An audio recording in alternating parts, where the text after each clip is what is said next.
Hey guys, welcome back to another episode. In this video, I'm going to show you the ways to download and install 7 Days to Die on PC.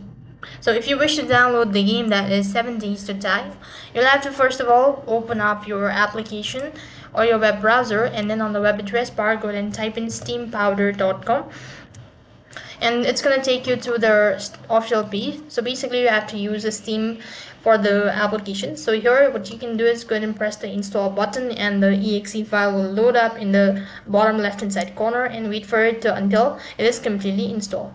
So after done installing the application, go ahead and log in into your account, and when you're logged in, it's going to take you to this sort of page.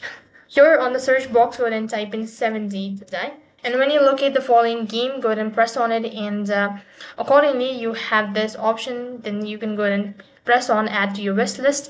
That's how you can download and install 7 Days to Die on PC. That is all for this video. I hope the video was helpful. Make sure to like, share and subscribe to our channel. Thank you for watching. See you in the next video.